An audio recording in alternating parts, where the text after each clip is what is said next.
120,000 lives lost, not by war, not by disease, but by a silent, suffocating haze that traveled thousands of miles to steal the sun. In 1783, the world didn't just get cold, it became a nightmare. Imagine waking up on a Tuesday morning in Philadelphia or London. You look out your window, but there is no sun. Instead, there is a dry fog, a thick, sulfurous haze that smells like rotting eggs and stings your throat. This is the story of the Laki eruption of 1783. A disaster so profound, it shifted the course of human history, contributed to the French Revolution, and nearly turned the young United States into an Arctic wasteland. Today, we explore the events of the eternal winter. We'll examine the science behind why the Earth released such destruction and how those in power responded as tens of thousands suffered. June 8, 1783, Iceland, the district of Cedar. The locals didn't see a mountain explode. They saw the Earth itself rip open. A 16-mile-long fissure, later known as Laki, opened like a jagged wound. This was a basaltic flood eruption. The science bit. Most volcanoes erupt like a shaken soda bottle. One big explosion. Laki was different. For 8 months, it released 14 cubic kilometers of lava. That's enough to bury the entire island of Manhattan under 800 feet of molten rock. But the lava wasn't the main threat. What rose with it was far more dangerous. Laki released 120 million tons of sulfur dioxide into the atmosphere. The sulfur created sulfuric acid aerosols high in the atmosphere. This haze began to drift across the jet stream, first across Europe, and eventually reaching North America. By the time this strange fog reached Great Britain, France, and parts of Central Europe, it had earned a frightening reputation: the dry fog, or the resurrect. It wasn't ordinary smoke or mist. It felt unnatural, almost alive. People woke up to a world that looked completely different. The sky had taken on a strange, yellowish-red glow. The sun appeared weak and distant, like a faint coin hanging behind a veil. Visibility dropped so dramatically that ships remained locked in harbors for days. Captains reported they couldn't even see the bow of their own vessels from the deck. Travelers got lost on familiar roads. Church bells rang constantly to help people find their way home in the middle of the day. But the real terror wasn't what you could see. It was what you were breathing. The air carried microscopic particles of sulfuric acid. With every breath, these tiny droplets entered the lungs. People began coughing violently. Their eyes burned. Throats became raw and inflamed. Many described a constant metallic taste in their mouths. In rural villages and crowded cities alike, the elderly, the very young, and those already in poor health suffered the most. Hospitals and churches filled with people struggling to breathe. Death rates in some areas rose sharply during the months the fog lingered.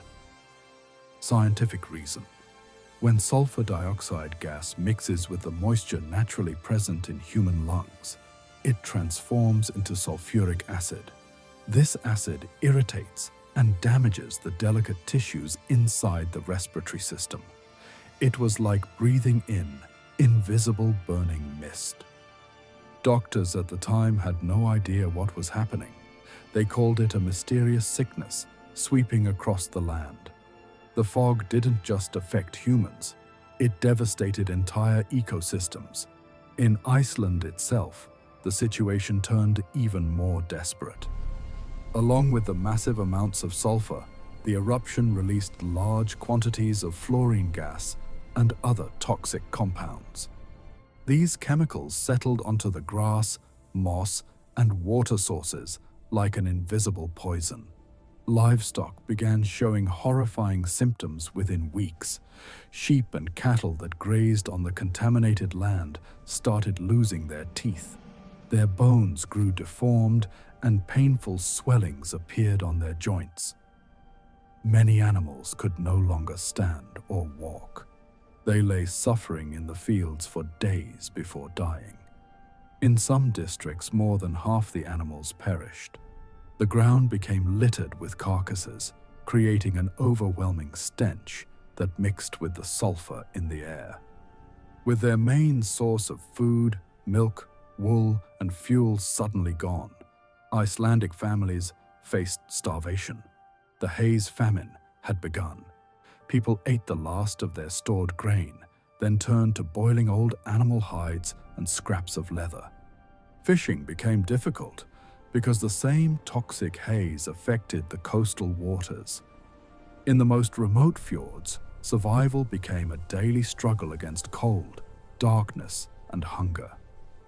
Across Europe, the drifting haze combined with unusually cold weather to destroy crops. Wheat and rye fields turned yellow and withered. Fruit trees produced almost nothing. This widespread agricultural failure pushed food prices higher and higher, creating fear and desperation in cities and villages alike. For months, this blue-tinted mist hung over the continent like a shroud, a silent reminder that something deep beneath the earth had awakened and changed the world above. In 1783, the United States was a brand new nation, just emerging from the Revolutionary War. Benjamin Franklin, serving as ambassador in France, was one of the first to connect the strange fog to the distant eruption.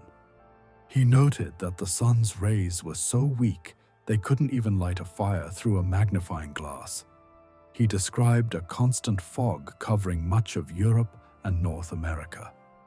The winter of 1784 became one of the harshest in American history. The Mississippi River froze solid as far south as New Orleans. Ice appeared in the Gulf of Mexico. Charleston Harbor froze so thick that people could walk across it. Crops failed across the colonies from Georgia to Massachusetts. The young nation faced a winter that threatened its very survival. Iceland was under Danish rule at the time. When news reached Copenhagen that a large part of the population had already perished, the response was slow. Officials debated, formed commissions, and considered long-term plans, including relocating survivors. But immediate aid, especially enough grain shipments, was limited. Many in power seemed more concerned with costs than with urgent relief. In France, poor harvests caused by the unusual weather drove bread prices extremely high. King Louis XVI and the nobility faced growing unrest as food became scarce for ordinary people. This event didn't just cause hardship. The resulting food shortages and anger played a significant role in building tension that later contributed to the French Revolution. You might think this was 240 years ago, and we're safe now. But geologists warn that Laki-style flood eruptions are part of Iceland's volcanic cycle. Another event of this scale is not a question of if, but when. If something like Laki happened today, air travel across the northern hemisphere could shut down for months. Global food supplies would face severe pressure. Even a small drop in temperature could damage major crop regions in the US and Asia. Modern populations, especially in cities with existing air pollution, would face challenges from the spreading haze. We often believe we control nature, but 1783 showed how quickly one crack in the earth can change everything. Tens of thousands of lives were affected because the earth released enormous forces, and the response from leaders was delayed. Today, we have better technology, but the lesson remains. The summer of 1783 brought a year of darkness, cold, and hardship, a powerful reminder that we are still guests on a restless planet. If you want more deep dives into forgotten disasters and the science behind them, hit subscribe and turn on notifications. The next major event could be closer than we think. Stay curious, stay prepared,